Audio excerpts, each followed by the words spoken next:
구약성경 이사야서 13장에서부터 17장까지입니다.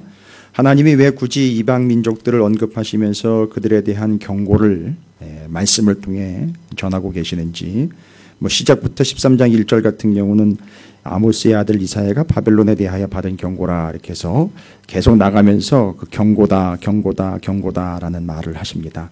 그래서 이스라엘 주변에 남유다, 이제 이스라엘 같은 경우는 아수르에 의해서 망하게 되고, 남유다 같은 경우는 북이스라엘이 망하는 것도 직접 보고, 그 북이스라엘이 아수르한테 망하는 걸 보니까 힘이 세다는 게 어떤 의미인지를 보았고, 그러면 내가 어떤 힘센 나라를 의지해야 하는지를 주변 정세를 살피고 있고 눈치를 보고 있는 상황의 남유다. 아하스 왕 같은 경우는 아수르한테 직접 손을 벌려가지고 도와달라고 이야기를 하죠. 왜냐하면 북이스라엘과 아람이 연합을 해가지고선 아수르가 내려올 때 그걸 대항을 하려고 했는데, 둘이 연합을 하면서 남유다한테 요청을 했어요. 야, 너희도 우리랑 함께 끼어서 이 아수르에 대항하자 했는데, 이 아하스 왕이 되려 아수르에게 도움을 청하여 북이스라엘과 아람의 연합군들을 치고 아수르는 남유다를 쳐들어오게 되는 명분을 갖게 됩니다. 이런 복잡한 상황들이 있어요. 지금도 우리가 정상회담을 갖고 있는 중이긴 한데, 과연 우리가 하나님의 말씀을 받은 자들로 교회와 성도들과 목사로서 그 세계 열국과 강대국들에게 하나님이 이사야를 통해서 말씀하신 것들을 이야기하면서, 그러면 트럼프 앞에 가가지고, 시진핑 앞에 가가지고, 아베한테 가가지고선 하나님의 경고라 이럴 수 있겠느냐 말이에요.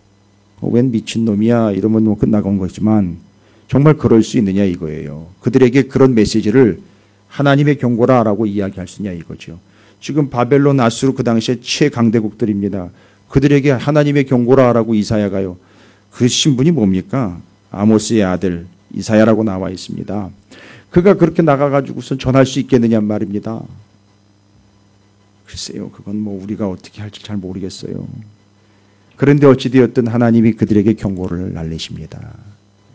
남유다는 그들 사이에서 등이 휘어져라 조공을 바치고 누구 눈치를 봐야 되나 아주 비참하기 이를 데 없는 모양과 몰골로 하고 있어요.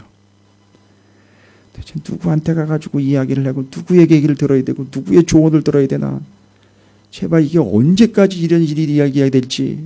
교회 안에서도 성도들이요, 신앙생활을 수십 년씩 했다는데 누구한테 물어봐가지고 누구한테 이야기를 해가지고 누구 얘기를 들어야 되고 누구한테 기도를 받아야 되고 누구한테 물어봐야 되는지를 이걸 아직도 이야기를 하고 있어요. 정말 수준 이하예요. 제가 말씀드리는 내용을 오해 없이 받으시기 바랍니다. 정말 이스라엘 남유다 진짜 수준 이하예요. 그래서 하나님이 몽둥이를 드십니다. 유다를 치시기에 앞서 주변에 있는 나라들을 싹 정리를 하세요. 여러분 제발이지, 여러분 우리가 화근이 되지 않았으면 좋겠어요. 그 남유다 때문에 그 주변에 있는 나라들이, 물론 주변에 있는 나라들은 만만치 않아요. 교만하기 이를 데 없습니다. 아주 교만해요. 그래서 또 그들이 하나님의 몽둥이를 맞을만 하지만 남유다가 또 그걸 의지하고 있는 그 모습들을 보면서 하나님 얼마나 답답해 하셨을까. 자, 그럼 오늘 13장부터 17장까지 어떠한 나라들에 대해서 하나님이 경고하시는지 들어보시고, 그들의 특징은 뭔지 한번 또 들어보시고, 하나님은 그들을 어떻게 다루시는지 또 한번 살펴보시기 바랍니다. 어느 나라에 뭐라고 말씀하시며 어떻게 다루시는지 보십시오. 오늘 한 4개의 나라 정도가 소개가 될 겁니다. 어느 나라며 뭐라고 말씀하시고 어떻게 다루시는지 한번 보시면서, 하나님께서 남유다가 의지하고 있는 그들이 왜서 그들을 유다가 의지하고 또 그 속에서 하나님은 그들을 또 경고하면서 멸망의 메시지를 주시는지 한번 살펴보시면서 오늘 우리에게 주시는 말씀으로 받으시고 새기시기를 바라겠습니다. 13장부터 17장까지 읽어가도록 하겠습니다. 들어주시죠. 이사야 13장.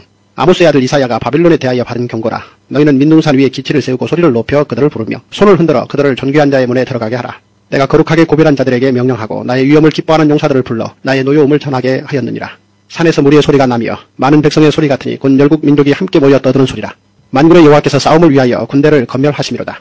무리가 먼 나라에서 하늘 끝에서 왔으며 곧 여호와와 그의 진노의 병기라 온 땅을 멸하려 함이로다.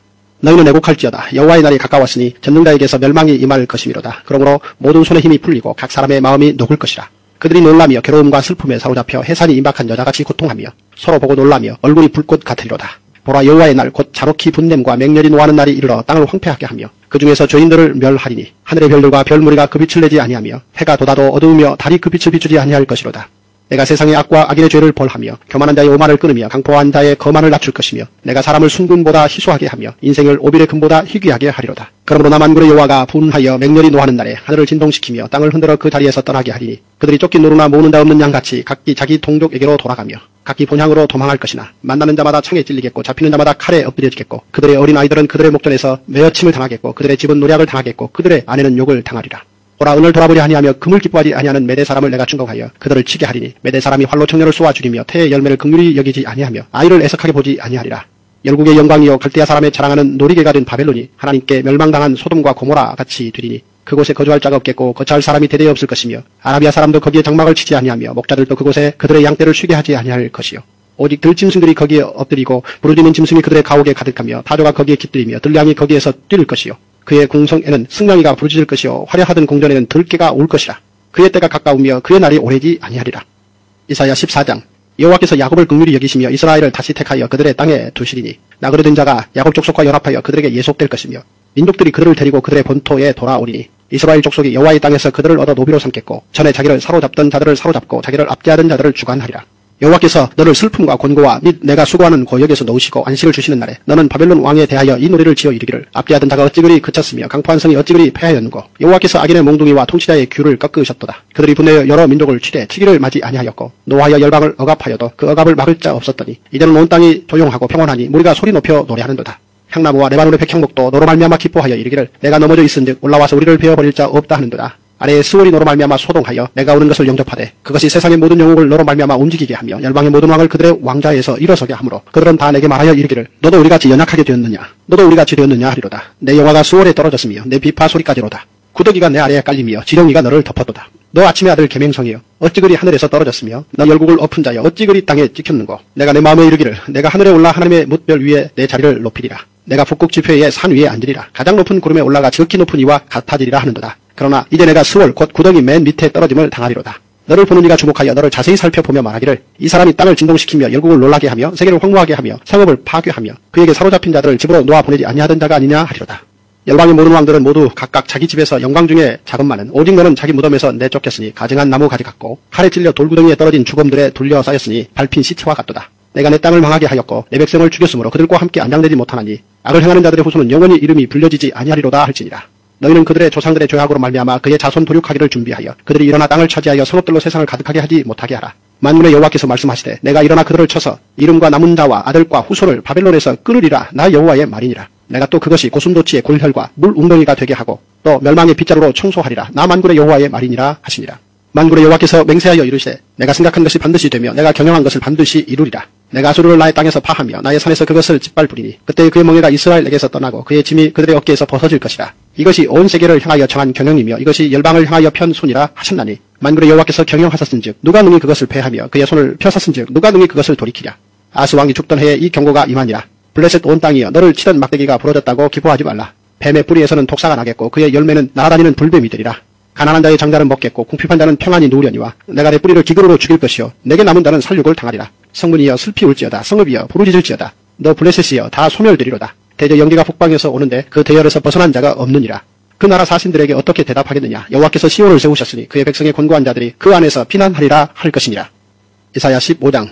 모압에 관한 경고라. 하룻밤에 모압 알이 망하여 황폐할 것이며 하룻밤에 모압 기르가 망하여 황폐할 것이라. 그들은 바익과 디본 산당에 올라가서 울며 모압은 느보와 메드바를 위하여 통곡하는도다. 그들이 각각 머리카락을 밀고 각각 수염을 깎았으며 거리에서는 굵은 배로 몸을 동였으며 지붕과 넓은 곳에서는 각기 애통하여 심히 울며 헤스본과 엘르알레는 부르짖으며 그들의 소리는 야하스까지 들리니 그러므로 모압의 군사들이 크게 부르짖으며 그들의 혼이 속에서 떠는도다. 내 마음이 모압을 위하여 부르짖는도다. 그 피난민들은 소알과 에글랏 슬리시아까지 이르고 울며 루힛 빗달길로 올라가며 호로나임 길에서 패망을 울부짖으니 니무린 물이 마르고 풀이 시들었으며 연한 풀이 말라 청청한 것이 없음이로다. 그러므로 그들이 얻은 재물과 쌓았던 것을 가지고 버드나무 시내를 건너리니 이는 곡성이 모압 사방에 들렸고 슬피 부르짖음이 에글라임에 이르며 부르짖음이 부엘 엘림에 미치며 디몬 물에는 피가 가득함이로다. 그럴지라도 내가 디몬의 재앙을 더 내리되 모압에 도피한 자와 그 땅에 남은 자에게 사자를 보내리라. 이사야 16장. 너희는 이 땅 통치자에게 어린 양들을 드리되 셀라에서부터 광야를 지나 딸 시온사로 보낼지니라. 모압의 딸들은 아르논 나루에서 떠다니는 새 같고 보금자리에서 흩어진 새 새끼 같을 것이라. 너는 방도를 베풀며 공의로 판결하며 대낮에 밤같이 그늘을 지으며 쫓겨난 자들을 숨기며 도망한 자들을 발각되게 하지 말며 나의 쫓겨난 자들이 너와 함께 있게 하되 너 모압은 멸절하는 자 앞에서 그들에게 피할 곳이 되라. 대저 토색하는 자가 망하였고 멸절하는 자가 그쳤고 압대하는 자가 이 땅에서 멸절하였으며 다윗의 장막에 인자함으로 왕위가 굳게 설 것이요 그 위에 앉을 자는 충실함으로 판결하며 정의를 구하며 공의를 신속히 행하리라. 우리가 모압의 교만을 들었나니 심히 교만하도다. 그가 거만하며 교만하며 분노함도 들었거니와 그의 자랑이 헛되도다. 그러므로 모압이 모압을 위하여 통곡하되 다 통곡하며 기라레스의 건포도떡을 위하여 그들이 슬퍼하며 심히 근심하리니 이는 헤스본의 밭과 십마의 포도나무가 말랐습니다. 전에는 그 가지가 야셀에 미쳐 광야에 이르고 그 싹이 자라서 바다를 건넜더니 이제 열국의 주권자들이 그 좋은 가지를 꺾었도다. 그러므로 내가 야셀의 울음처럼 십마의 포도나무를 위하여 울리라. 헤스본이여 엘러알레여 내 눈물로 너를 적시리니 너의 여름 실과 내 농작물의 즐거운 소리가 그쳤습니다. 즐거움과 기쁨이 기름진 밭에서 떠났고 포도원에는 노래와 즐거운 소리가 없어지겠고 틀에는 포도를 밟을 사람이 없으리니 이는 내가 즐거운 소리를 그치게 하였습니다. 이러므로 내 마음이 모압을 위하여 수금같이 소리를 발하며 내 창자가 기라레스를 위하여 그러하도다. 모압이 그 산당에서 피곤하도록 봉사하며 자기 성소에 나아가서 기도할지라도 소용없으리로다. 이는 여호와께서 오래전부터 모압을 들어 하신 말씀이거니와 이제 여호와께서 말씀하여 이르시되 품꾼에 정한 해와 같이 3년 내에 모압의 영화와 그 큰 무리가 능력을 당할지라. 그 남은 수가 심히 적어 보잘것없이 되리라 하시도다. 이사야 17장 다메섹에 관한 경고라. 보라 다메섹이 장차 성읍을 이루지 못하고 무너진 무더기가 될 것이라. 아로엘의 성읍들이 버림을 당하리니 양무리를 치는 곳이 되어 양이 눕되 놀라게 할 자가 없을 것이며 에브라임의 요새와 다메섹 나라와 아람의 남은 자가 멸절하여 이스라엘 자손의 영광같이 되리라. 만군의 여호와의 말씀이니라. 그날에 야곱의 영광이 쇠하고 그의 살찐 몸이 파리하리니 마치 추수하는 자가 곡식을 거두어 가지고 그의 손으로 이삭을 벤 것 같고 로바임 골짜기에서 이삭을 주운 것 같으리라. 그러나 그 안에 죽을 것이 나무리니 감람나무를 흔들 때에 가장 높은 가지 꼭대기에 과일 2-3개가 나무 같겠고 우성한 나무의 가장 먼 가지에 4-5개가 나무 같으리라. 이스라엘의 하나님 여호와의 말씀이니라. 그날에 사람이 자기를 지으신 이를 바라보겠으며 그의 눈이 이스라엘의 거룩하신 이를 뵙겠고 자기 손으로 만든 제단을 바라보지 아니하며 자기 손가락으로 지은 아세라나 태양상을 보지 아니할 것이며 그날에 그 견고한 성읍들이 옛적에 이스라엘 자손 앞에서 버림받은 수풀 속의 처소와 작은 산 꼭대기의 처소 같아서 황폐하리니 이는 내가 내 구원의 하나님을 잊어버리며 내 능력의 환선을 마음에 두지 아니한 까닭이라. 그러므로 내가 기뻐하는 나무를 심으며 이방의 나무 가지로 이종하는도다. 내가 심는 날에 울타리를 두르고 아침에 내 씨가 잘 발육하도록 하였으나 근심과 심한 슬픔의 날에 농작물이 없어지리라. 슬프다 많은 민족이 소동하였을 때 바다 파도가 치는 소리같이 그들이 소동하였고 열방이 충돌하였을 때 큰 물이 몰려옴같이 그들도 충돌하였도다. 열방이 충돌하기를 많은 물이 몰려옴과 같이 하나 주께서 그들을 꾸짖으시리니 그들이 멀리 도망함이 산에서 겨가 바람 앞에 흩어짐 같겠고 폭풍 앞에 떠도는 티끌 같을 것이라. 보라 저녁에 두려움을 당하고 아침이 오기 전에 그들이 없어졌나니 이는 우리를 노략한 자들의 몫이요 우리를 강탈한 자들의 보응이니라. 아멘. 할렐루야. 예. 제가 서두에 말씀드렸죠. 좀 살펴보시라고 읽으면서 내용은 거의 똑같습니다. 누구에 대한 경고고 누구에 대한 경고고 해서 이스라엘 남유다 주변에 있었던 나라들이 언급되면서 공통적으로 그들에게 좋은 얘기 안 나가고 있죠. 거의 뭐 지금 쓴소리를 넘어 아주 그냥 엄청난 재앙과 엄청난 파워가 지금 나가고 있어요. 멸망한다는 거거든요. 이런 식으로 무너진다라는 얘기를 지금 쭉 하고 계셔요. 여러분 보셨죠? 누구 지금 소개되는지 좀 기억하고 계십니까? 살펴보셨고 체크를 좀 해보셨나요? 누가 지금 소개되고 있던가요? 제일 먼저 바벨론, 그 다음에 아수르, 그 다음에 모압, 그 다음에 다메섹이라고 나와 있죠. 다메섹은 아람이라는 나라의 수도예요. 그러니까 아람이에요. 그러니까 오늘 저녁에 13장부터 17장까지 언급되고 있는 하나님의 심판의 대상은 누구냐 하면 바벨론, 아수르, 모압, 아람이에요. 뒤로 또 나와요. 뒤에는 이제 18장부터는 이제 내일 새벽에 우리가 살펴볼 본문인데 18장엔 애굽이에요. 애굽. 워낙에 애굽에 대한 내용이 길어요. 왠지 아시겠죠? 하여튼 애굽은 계속해서 의지하는 바가 되었거든요. 이스라엘이요. 남유다가 툭하면 조공을 바치고 있다가도 돌아가 버리잖아요. 애굽한테.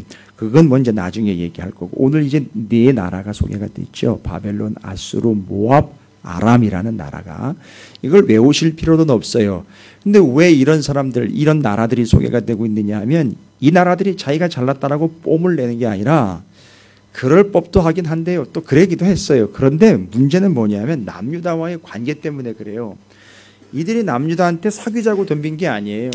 남유다가 이들한테 쫓아가가지고 조공을 바치면서 뭐 해달라고요? 도와달라고, 함께 해달라고 요청을 한 백성들이에요. 그러니까 남유다의 눈에는 이들이 어떻게 보인 거죠?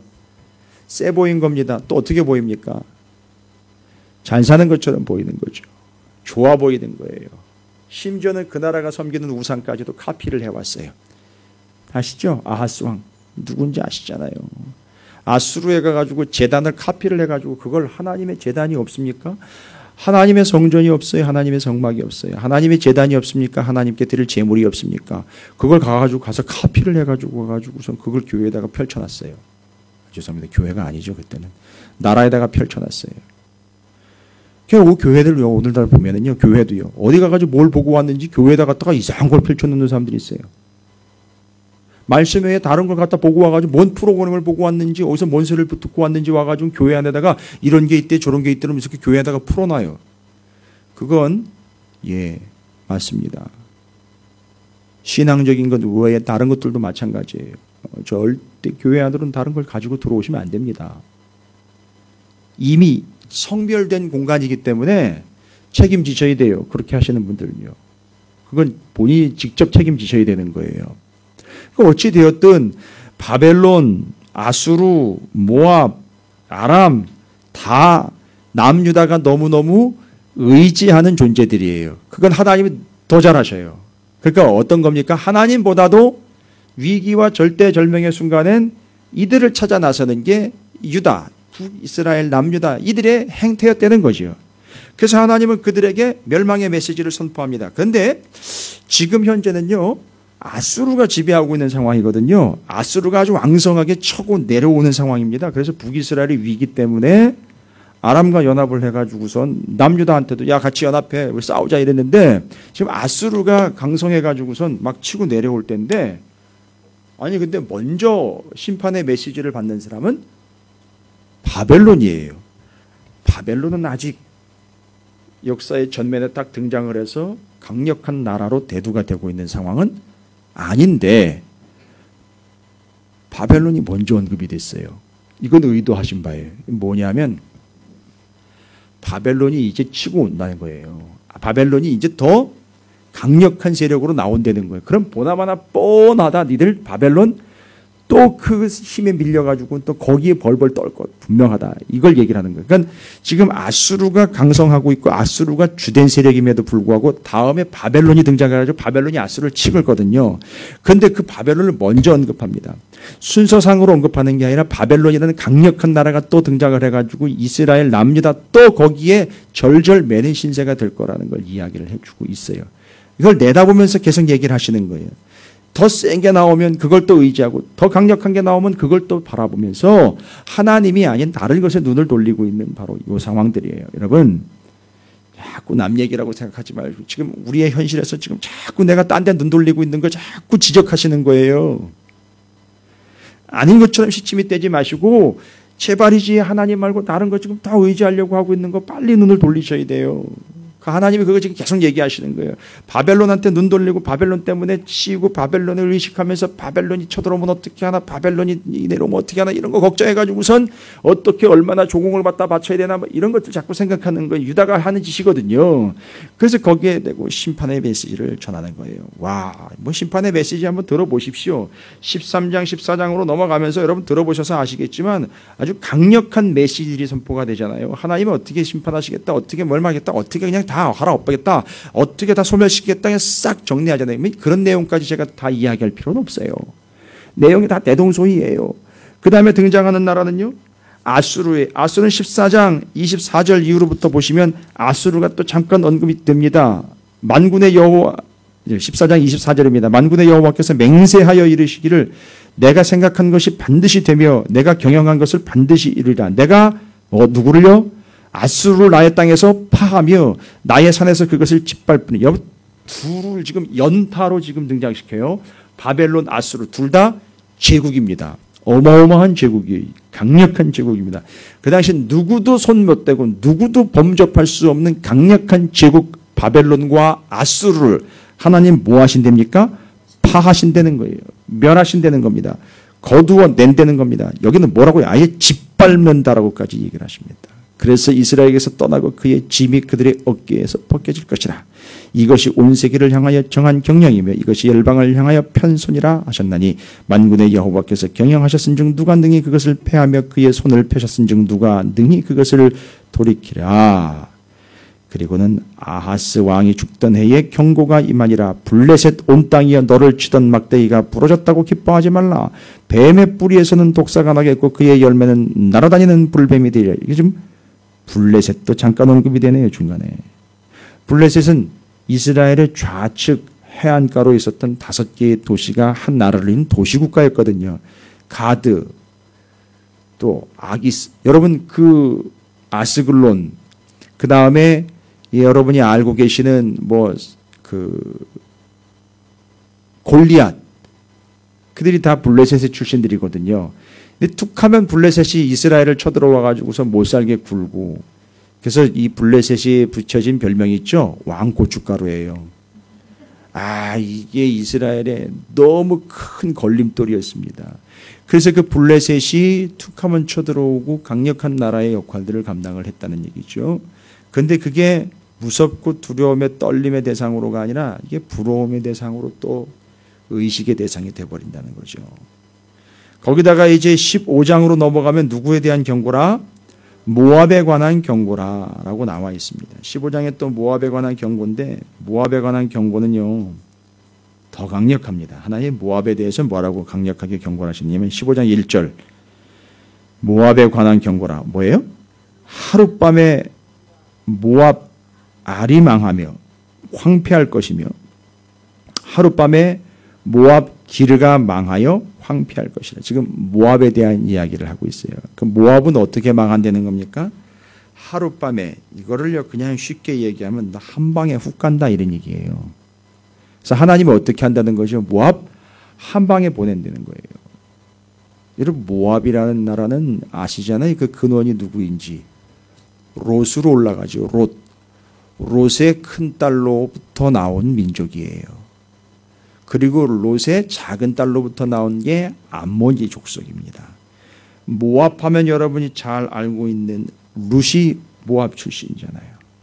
근데 그 모압도 역시 유다 주변에서 이 유다가 툭 하면 힘이 약해지거나 어려움의 상황이 되면 주변에 있는 나라들을 의식하면서 부러워하거나 의지하는 대상이 됐다는 거죠. 여러분 어려운 내용 아닙니다. 지금 계속 주변에 있는 나라들이 등장하고 있는 건 이들이 유다에게 영향을 주었고 유다가 그들을 바라보면서 하나님 바라보듯 의지처로 삼았다라는 게 문제의 핵심입니다. 그런데 그들에 대해서 하나님이 멸망의 메시지를 선포하는데 어떻게 선포한다? 한 방에 보낸다. 내가 짓밟는다. 아예 내가 그냥 끝내버린다. 이렇게 얘기를 하시는 거예요. 이들이요. 끝다 유다가 이스라엘이 의지하는 나라였는데 거기다 대고 얘기하십니다. 15장이 그렇고요. 그 다음에는요. 17장에 넘어가면 누가 등장하는 거죠? 다메섹에 대한. 그러니까 다메섹은 아람의 수도라 그랬으니까 아람이라는 민족이 또 심판의 대상이 됐다는 거예요. 자, 그러면 여러분 읽어보시면 내용은 다 아시니까 이들 하나님께서 심판의 대상으로 지금 선포를 하고 있는 바벨론, 아수르, 모압, 다메섹 곧 아람, 블레셋도 마찬가지겠습니다만 본문을 통해서 쭉 읽어보건데 이들이 가지고 있는 문제가 뭐냐 하면 유다와 이스라엘이 이들을 바라보는 것 말고 이들 자체가 가지고 있는 문제가 있어요. 이들이 공통적으로 패역한 모습이에요. 딱 하나입니다. 하나로 지적돼요.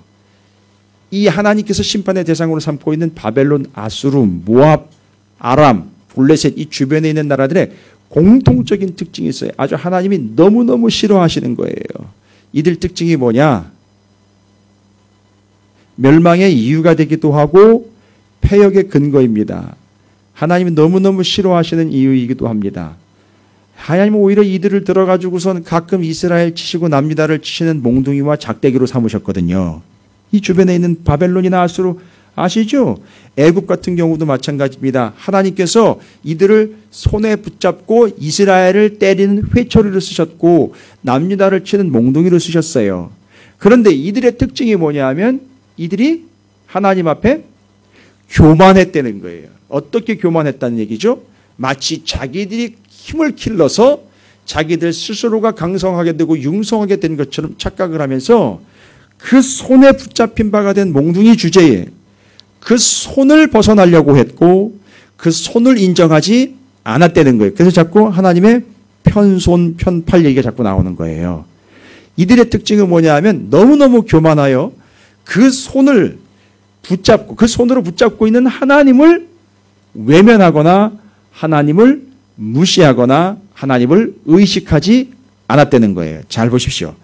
하나님을 의식하게 되면은요, 하나님이 그들을 손에다 붙잡고 이스라엘을 치거나 북이스라엘 치거나 남유다를 칠 때 사용하시는데 이들이 아수르나 바벨론이나 페르시아, 헬라, 로마가 됐든 누가 됐든 아람이 됐든 주변에 있는 누가 됐든 다메섹이 됐든 누가 됐든 하나님이 그들을 붙잡고 있다는 걸 의식하게 되면은요, 어떤 결과가 나올까요? 생각을 해보십시오. 하나님이 그들을 붙잡고 있고 그들은 하나님의 회초리에 불과하며 몽둥이에 불과한 도구일 뿐이다라는 걸 알게 되면 뭘 할 수밖에 없느냐? 이 바벨론이나 아수르나 모압이나 이 다메섹, 곧 아람 같은 경우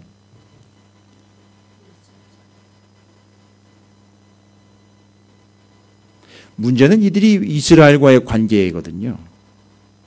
항상 이 주변에 있는 나라들은 그 군사적, 경제적, 사회적, 지리적 요충지인 어디요? 이스라엘을 항상 뭐 하려고 노리고 있죠? 들어가서 거길 점령을 해서 거길 교두보로 삼으려고 하는 늘 계획을 가지고 있어요. 그러니까 거기가 너무 좋은 땅이에요. 그래서 일본이 우리 역사에 있어서 저 중국을 정벌하거나 저 북쪽으로 가려면 반드시 어디를 통과하는 거죠? 우리나라를 통과하는 거예요. 그래서 그거를 빌미로 삼아가지고 우리나라를 침략했던 거거든요. 마치 그것처럼 이스라엘 땅이, 가나안 땅이 바로 그런 역할을 해주는 거예요. 그러니까 주변에 있는 나라들이 항상 노리는 지역이 여기예요. 그리고 이 약한 이 유다는 항상 그 주변 정세에 의해서 누가 세게 지금 등장하고 있는지를 늘 의식하면서 살아가고 있었던 거예요. 그래서 누가 세게 등장하면 거기다 갖다 조공을 바치면서 의지하고 의뢰했던 거예요. 그런 하나님이 그들을 심판의 메시지를 통해서 네가 의지하려고 하는 그들은 내가 다 짓밟고 내가 멸망시키고 한 방에 훅 가는 거야. 이렇게 얘기를 해버리는 거거든요. 지금 그렇게 얘기를 하시는 거예요. 그러면 이들이요, 그 주변에 있었던 나라들이 하나님의 손에 붙잡힌 나는 휘초리에 불과하구나. 진짜 이건 하나님의 손이, 나는 지금 하나님의 손밖에 못 보지만요. 어마어마하잖아요. 그죠? 손이 그렇게 큰데 그러면 진짜 하나님은 얼마나 크신 분이겠어요? 이런 걸 깨닫게 되면 주변에 있는 바벨론이나 아수르나 모압이나 아람 이런 나라들은요. 어떻게 할 수밖에 없을까요? 하나님 이런 크신 하나님이라는 것, 나는 그냥 몽둥이에 불과하다라는 겸손함으로 깨닫게 되면 뭐 하지 않게 되죠. 이스라엘은, 유다는 누구의 백성이에요? 하나님의 백성이니까 건들지 못한다는 거예요. 하나님이 어떤 하나님인지 알면 하나님의 백성이 하나님의 선택해가지고 제사장 나라 삼은 이스라엘을 절대 뭐 할 수 없다? 건들 수 없다는 거예요, 여러분. 그런데 하나님의 백성이 이스라엘이 그 주변에 있는 나라들한테 손을 벌리면서 그러고 있으니까 이게 하나님의 백성 맞아? 이거예요. 이거 하나님으로부터 떨어져 나온 거구나. 그러니까 물어먹어야 되겠다. 이렇게 돼버리는 겁니다. 여러분, 무슨 수를 써서라도 악착같이 예수 그리스도를 절대 놓으면 안 돼요. 여러분, 그거 가지고 세상이 우리를 욕한다고요. 개독교라고 욕한다고 해도 여러분, 우리는 악착같이 하나님, 주님을 물고 늘어져야 되는 거예요. 왠지 아십니까? 그래야 세상이 우리를 우습게 보는 게 아니라 되려 우리를 우습게 못 보는 거예요. 그래야 그 하나님이, 그 주님이 우리의 주님이라는 걸 알고 우리를 건들지 못하는 거지, 우리가 우리 멋대로 주님대로 하나님대로 떼어놓고 우리끼리 교회가 자기네가 알아서 이러면 어떻게 된다? 아말렉의 전법 나오잖아요. 떨어지는 순간에 잡아먹히는 거예요. 이게 이스라엘 주변에 있던 나라들이 벌써 유다를 우습게 본 거예요. 그러니까 뭐 하는 거죠? 자꾸 하나님으로부터 떼어놓는 작업을 한단 말이에요. 그래서 우상 심어놓고 그들과 동맹을 맺으려고 하고 자꾸 어긋나게 만들어버리니까 어긋나 떨어지면 그들이 잡아먹는 거거든요. 그러니까 무슨 수를 써서도 하나님께로 떨어지면 안 되는 건데 이들은 떨어져서 그들을 의지한단 말입니다. 하나님 그걸 지적하셨고 하나님이 그렇기 때문에 남유다를 치셔서 남유다를 멸망하실 만한데 남유다는 하나님이 약속하셨고 선택한 제사장 나라예요. 그러니까 어떻게 들어간다? 수수는 주변 정리부터 들어가는 거예요. 주변 정리. 여러분이 이런 제가 지금 전하고 있는 말씀 13장부터 17장까지의 말씀을 들으시면서 지금 무슨 생각을 하시는지 모르겠어요. 잘 보세요. 하나님의 약속의 백성이기 때문에 하나님 주변 정리부터 들어간다고요. 그들이 자꾸 다른 걸 의지하려고 할 때 그 다른 걸 자꾸 하나님 치십니다. 왜요? 섭섭합니까? 서운합니까? 아니요. 저는 너무 든든해요. 뭐가 든든합니까?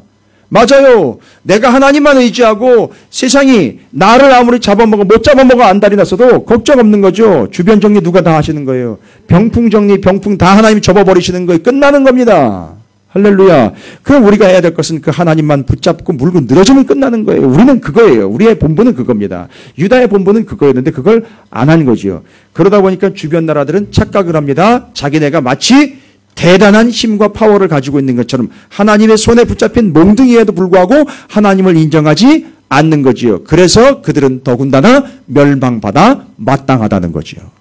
됐지요? 이게 이제 전체적인 윤곽이에요.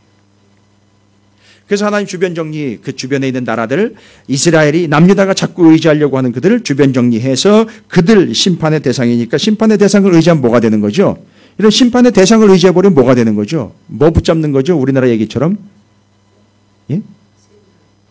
뭐 붙잡다가 끊어지는 거잖아요. 썩은 동아줄 붙잡다가 떨어지는 인생 돼버리는 거예요, 여러분. 그게 쌩쌩한 줄인 줄 알았는데 썩은 동아줄이었던 거죠. 그거 붙잡고 있다가 그게 어떻게 되는 거죠? 그 나라도 결국 하나님의 심판의 대상이니까 뭐가 돼버리는 거죠? 그 사람, 그 나라 붙잡고 있다가는 같이 멸망의 대상이 된다는 거죠. 그래서 같이 멸망의 대상이 되기 전에 벌써 주변 정리 들어가는 거예요. 줄 끊어버리는 겁니다. 여러분 이거 하나님의 배려인 거 아시겠어요? 하나님의 섭리고 하나님의 진정한 사랑의 배려라는 거 여러분 아시겠어요? 여러분이 의지할 것들 다 끊어버리시는 이유를 아시겠습니까? 여러분이 소망을 가지고 그래도 내가 여기 나한테 이런 게 있지. 내가 그럼 요거 좀 의지하면 되겠지. 내가 나중에 요거 가지고 쓰면 되겠지. 내가 나중에 요거 가지고 이용하면 되겠지. 그래도 내가 요거는 나중에 의지할 수만 요거. 하나님이 어떻게 한다? 그것마저도 어떻게 한다? 끊어버리는 거예요. 왜요? 왜 그것마저도 끊어버립니까? 뭐 구체적으로 얘기 드려요? 연금? 보험? 예금? 미안한 얘기지만 여러분이 오해 없을 거라고 생각. 여러분은 뭐 그런 거 아닐 거라고 생각을 하고 그것마저도 뭐 하신다는 거죠? 하나님은 끊어버리신다는 거. 이유가 뭐예요? 어우 야박해. 어우 야속해. 오히려 그걸 연결시켜줘야지 그거를 끊어버리면 어떡해. 이유가 뭐라고요? 그걸 끊고 하나님만을 의지할 수밖에 없는 처지를 만들어 버린다는 거예요. 그거 경험 한번 해보셨으면 말을 하지 마세요. 아직도 뭔가 조금 의지할 것이 있다? 죄송합니다. 당신은 아직 다메섹이냐 모압이냐 바벨론이냐 아수르냐 이제 이것 저울질 할 거예요 아마.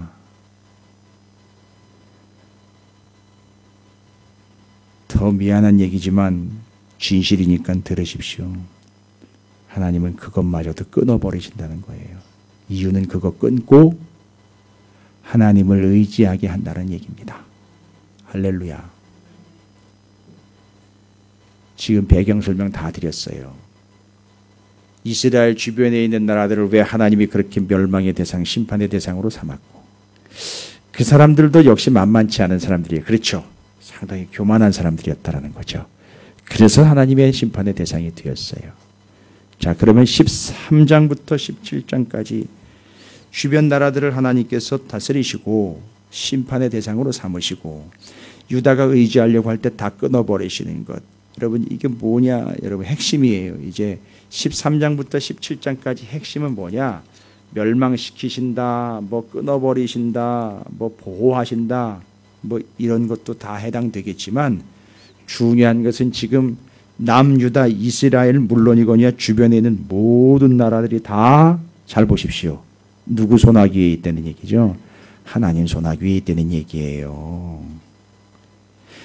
이스라엘이 유다가 그렇게 의지하려고 했던 그들도 하나님의 손에 있는 거고 자기도 하나님의 손에 있는 거예요. 여러분 이걸 본문에서는 뭐로 표현하는지 아십니까? 이거를 놓치시면 안 돼요. 경영이에요. 맞아요. 빙고. 정답입니다. 경영이라는 단어예요. 여러분 13장부터 17장까지의 핵심은 바로 경영이라는 단어예요. 여러분 경영이라는 단어가 어디 나왔는지 보셔요. 어디에 나와 있습니까? 14장 24절부터 27절까지 집중적으로 나와 있어요. 3번이나 경영이라는 단어가 거기에 소개가 되고 있어요. 만군의 여호와께서 맹세하여 이르시기를 내가 생각한 것이 반드시 되며 내가 경영한 것을 반드시 이루리라. 내가 아수르를 나의 땅에서 파하며 나의 산에서 그것을 짓밟으리니 그때에 그의 멍에가 이스라엘에서 떠나고 그의 짐이 그들의 어깨에서 벗어질 것이라. 이것이 온 세계를 향하여 정한 경영이며 이것이 열방을 향하여 편손이라 하셨나니 만군의 여호와께서 경영하셨은즉 누가 능히 그것을 패하며 그의 손을 펴셨은즉 누가 능히 그것을 돌이키랴. 됐죠? 예, 핵심은 뭡니까? 여기 주변 나라들을 심판하신다 해서 단순히 하나님이 감정적으로 너 이스라엘 건드렸어 이러면서 가시는 게 아니라 주변 나라들도 아무리 강력한 제국이 아수르, 바벨론, 페르시아, 헬라, 로마일지라도 아무리 강력한 미국일지라도 항공모함을 몇 개씩 가지고 있는 미국일지라도 아니면 로켓과 핵무기를 가지고 있는 중국일지라도 아무리 자기들이 발버둥 치며 자기네들 스스로를 가장 강력한 나라로 발버둥치게 하려고 하는 주변에 있는 어떤 강력한 나라들일지라도 본인들이 세계를 경영하는 것이 아니라 누가? 하나님이 이 세계를 경영하신다는 사실입니다. 할렐루야. 그러니까 경영자이신 하나님을 의뢰하는 것이 정답이 되는 것이죠. 내가 스스로 경영하려고 하지 말고 경영자이신 하나님을 의뢰하며 신뢰하라는 겁니다. 이게 본문이 얘기하려고 하는 거예요. 하나님의 세계 경영입니다. 할렐루야. 이렇게 멋있는 말이에요. 여러분 어디 가서 이런 얘기 하시면은요 업그레이드 됩니다. 하나님의 세계 경영 알아? 너무 이단처럼 들이밀지 마시고요. 하나님의 세계 경영 들어는 보셨습니까? 아수르, 바벨론, 페르시아, 헬라, 로마도 하나님이 경영하시고 강력했던 아수르, 바벨론, 모압, 아람도 하나님이 경영하시고 이스라엘도 하나님이 경영하신 다 하나님의 경영하심 안에 있습니다.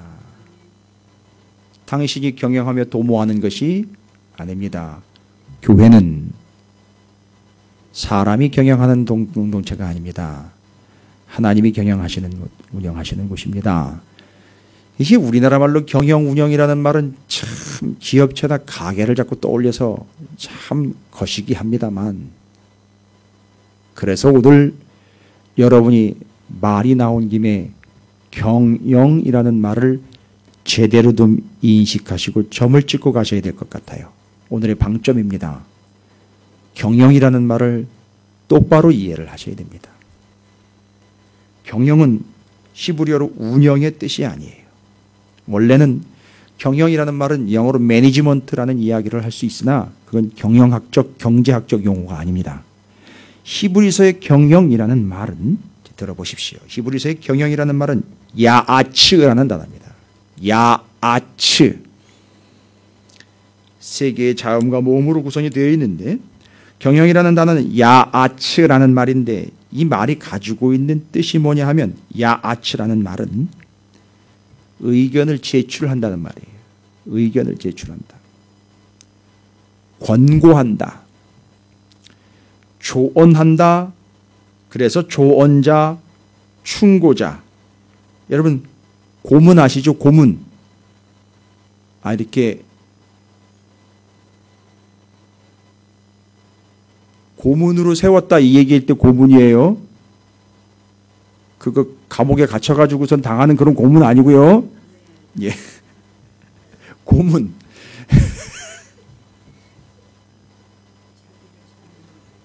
그렇죠. 고문해주는 분. 예. 장관, 임금, 왕, 충고자 이런 뜻이 있어요, 여러분. 이게 경영이라는 말의 원래 뜻이에요. 야아츠라는 말. 이게 동사가 되면 상의한다, 의논한다, 협의한다 이런 뜻이에요. 그럼 잘 보십시오. 하나님이 경영하신다고 얘기했잖아요. 그럼 하나님이 경영하시고 하나님이 경영자라는 얘기잖아요. 그러면 해석을 해보세요. 하나님 뭐 하신다는 얘기죠. 이 의미로는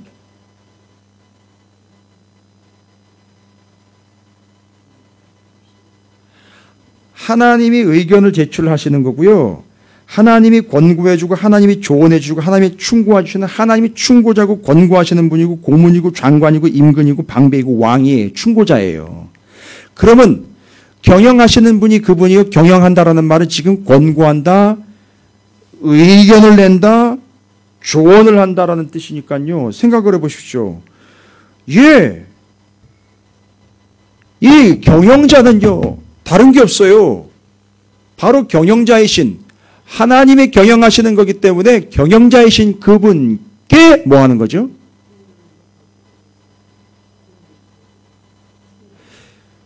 철저하게 우리는 다 하나님께 의논해가지고 하나님의 의견을 제출하시면 그걸 따라가야 되는 거지 내가 의견을 제출하는 게 아니에요.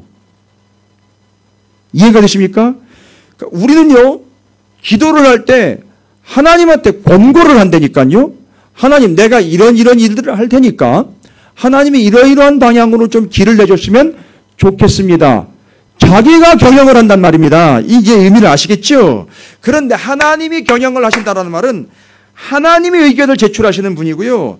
하나님이 권고하시고 하나님이 의견을 내시는 분이에요. 여러분이 의견 내면 안 돼요.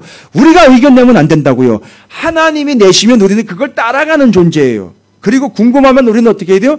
그 하나님께 가서 상의하는 거고 의논하는 거고 협의하는 거예요. 그러니까 여기서 말하고 있는 내가 경영한다라는 말은 절대 너희는 이스라엘 유다 너희는 오늘 찾으시는 교회와 사랑하는 성도인 너희는 다른 데 가가지고 의논하면 안 돼. 아수르한테 의논해도 안 돼. 그 바벨론한테 의논해도 안 되는 거예요. 상의하지 마. 내가 어떻게 할까요? 의논하지 말라고. 네가 의논해야 될 대상은 나란 말이다. 이 얘기를 하시는 거예요. 됐죠? 이게 경영이라는 말 야아치의 의미예요. 여러분 이게 경영이라는 말 야아치가 제대로 안 되면 양아치 되는 거예요.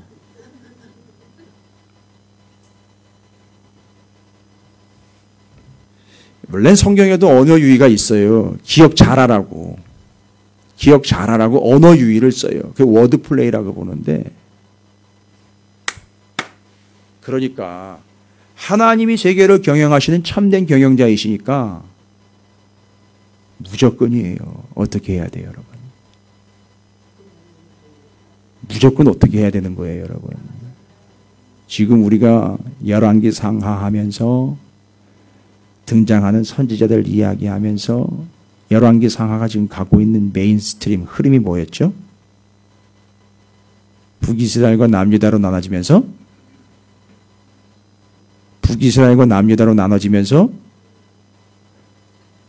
두 길로 나눠졌다 그랬잖아요. 여로보암의 길과 다윗의 길. 지금 이들이 무슨 짓을 자꾸 하니까 여로보암의 길로 가니까 어떻게 하라고? 다윗의 길로 돌아오라고 누굴 보냈다? 선지자들 보냈다. 그리고 하나님이 이사야 선지자를 통해서 내가 경영자라고 어디 엉뚱한 데 갖다 물어보고 충고를 구해. 내가 조언자고 내가 충고자고 내가 의견을 내야 되는 건데 어디 가서 물어봐. 따라서 다윗의 길 간다? 딱 하나지요. 뭐예요? 뭐 어떻게 한다는 거죠 지금? 경영이라는 말 나왔으니까 제가 질문하는 거예요. 하나님께 여쭤보는 거예요. 이거 누가 했잖아요. 다윗이 올라갈까요? 말까요? 들어갈까요? 말까요? 할까요? 말까요를 하나님께 다윗이 그렇게 물었단 말이에요. 그래서 다윗의 길인 거예요. 그래서 경영자이신 하나님이 내 마음에 합한 자라고 쏙 빼다가 박으신 거예요. 됐습니까? 그러면 뭐예요? 하나님이 이 세계의 온 우주의 경영자이시니 답은 하나입니다. 다윗처럼 무조건 하나님께 여쭙는 거예요. 여쭙는 거는요. 오늘날로 보면 옛날에는 어떤 신비한 것들도 가미가 되었으나 오늘날은 딱 두 가지입니다. 말씀과 기도예요. 그걸로 여쭙는 겁니다. 누구한테요? 하나님이 어떤 분이시라는 거죠? 조언자, 또 임금, 왕, 방백, 충고자, 고문, 장관이에요. 고문을 왜 세워놓는지 아시죠? 고문하려고 세워놓는 거잖아요. 고문이 세워져 있으면 이 고문은 인생의 경험과 그렇죠. 여러 가지 경험들이 많기 때문에 어려울 때마다 혼란스러울 때마다 가서 뭐해요? 물어보면 고문이 대답을 해준단 말이에요. 그죠? 고문을 당하니까 잠깐 문제죠. 고문은 그런 걸 대답해 주는 거니까 하나님 우리한테 그 경영자가 돼가지고 가서 물어보면 대답을 해 주신단 말이에요. 그러니까 우리는 철저하게 다윗처럼 다윗의 길 가는 자들로 하나님께 여쭙고 또 여쭙고 물어보고 의뢰하고 협의를 하는 거예요. 상의를 하는 겁니다. 여러분 목사한테 협의해가지고는 소용도 없어요. 저 고문 아니에요. 제가 경영하는 게 아니에요. 이 찾으시는 교회는 제가 경영하는 게 아니에요. 제가 어느 교회에 있든 어느 자리에 있든 제가 경영자가 아니에요. 진정한 경영자는 하나님이십니다. 그런 의미에서 예전에 뭔 책이 하나가 나왔는데 CEO 예순가 나왔었어요. CEO. 근데 제가 이야기했을 때의 이 의미를 얘기했던 건 아닌 것 같고 요즘 말하는 그런 세상적인 경영자 위치에 예수가 있어야 된다라는 그런 개념이었던 것 같아요. 지배하고 다스리는 개념의 경영자였던 것 같은데 여기 경영이라는 말은 바로 그거예요. 오히려 어렵고 힘들 때 가서 물어보면 외면하지 않고 대답을 해주시고 협의하면 알려주시고 상의하면 받아주시고 하나님이 그렇게 철저하게 우리에게 의견을 제출해 주시고 권고하시고 조언해 주시고 충고해 주시는 우리의 고문, 우리의 장관, 우리의 임금, 우리의 왕, 우리의 조언자이시다. 그래서 그분께 무조건 여쭈어라. 그러고 보니까 남유다가 주변에 있는 나라들 때문에 벌벌 떨 때 아수르한테 가서 물어볼까요 말까요도 하나도 안 물어봤고 그들과 연합할 때 가서 그들과 연합할까요 말까요 하나도 안 물어봤고 누구 이후로는 그렇게 물어본 자가 없었어요. 다윗 이후로는 물어본 자가 없다는 거예요. 됐죠? 그러면 오늘 정답은 다 끝난 거예요. 그래서 주님이 주변 정리하시고 내 얘기 들어라고 고문으로 나신 거예요. 주님이 하나님께서. 됐죠? 하나님은 우리 인생에 무엇이다? 여기 본문에 나와 있는 걸로. 경영자이시다. 할렐루야. 자, 하나님은 당신 건강의 경영자이십니다. 하나님은 당신 사업의 경영자이십니다. 하나님은 당신 가정의 경영자이십니다. 하나님은 우리 교회의 경영자이십니다. 하나님은 온 우주와 이 세계의 성동 샤르망의 경영자이십니다. 그러면 답은 딱 하나죠. 무조건 작건 크건 여러분이 판단하지 마시고 무조건 물어보세요. 하나님께 여쭤보는 게 정답입니다. 할렐루야. 제가 예전에도 몇 번씩 얘기 드렸죠. 제가 전도사 시절 부목 시절에 제일 많이 들었던 얘기. 넌 왜 일을 그거밖에 못해? 그거보다 더 많이 들었던 얘기. 물어봐. 모르면 물어봐. 네가 그렇게 잘 알아? 되게 기분 나빴어요. 그럴 땐. 진짜 기분 나쁘더라고요. 속으로 지는 얼마나 잘 알아가지고. 그런데 정말 물어볼 땐 물어봐야 돼요. 왜냐하면 제가 모르는 게 많거든요. 말하자면 그 상황에 그가 고문이었던 거예요. 할렐루야. 그래서 여기 경영이라는 하나님이 우리의 야아치가 되신다. 예. 우리의 고문이 되시고 우리의 조언자 되시고 우리의 충고자 되시고 우리에게 방법을 일러주시는 분이 반드시 여쭤보시기 바랍니다. 여쭤보지 않고 혼자 하다가 뭐 된다? 양아치 된다. 아주 확실하게 그냥 오늘. 야아치이신 하나님께 나아가지 않으면 양아치로 인생 마감하는 거예요. 잘 들으시라는 얘기입니다. 무조건 물어보시기 바랍니다. 하나님께 여쭈시고 경영자이시기 때문에 그분께 계속 물어보셔야 되는 거예요. 여쭙고 또 여쭙기 바랍니다. 그럴 수 있도록 우리에게 말씀과 기도를 주셨으니 여러분 걱정하지 마시고 경영자 야아치이신 하나님께 나아가시기를 바랍니다. 할렐루야. 나중에 제가 청년 집회에 부름을 받으면 양아치 아닙니다. 야아츠입니다. 이런 제목으로 나가서 얘기하면 그걸 또 감각적으로 하면은 또 뭐 제가요 또 감각적으로 하면은요 다 또 휘어잡을 수 있어요. 그런 거 안 해서 그렇지. 예. 감사해요. 천국이 예비되어 있을 거예요. 어쨌든 오늘 우리는 하나님의 경영자 되심을 힘과 소망과 은혜와 능력으로 입고 걱정 없죠. 왜요? 어렵고 힘들고 궁금할 때 우리의 충고자이시며 조언자이시며 협의자가 되시고 고문이 되시는 주님이 계시니까 물어보면 될 거 아니에요. 예?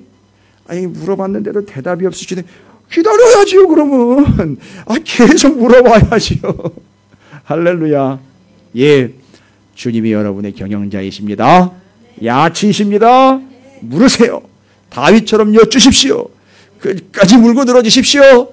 하나님이 여러분에게 답을 주시고 하나님이 여러분에게 도움이 되시고 운영이 되어주시며 힘이 되어주실 줄로 믿습니다.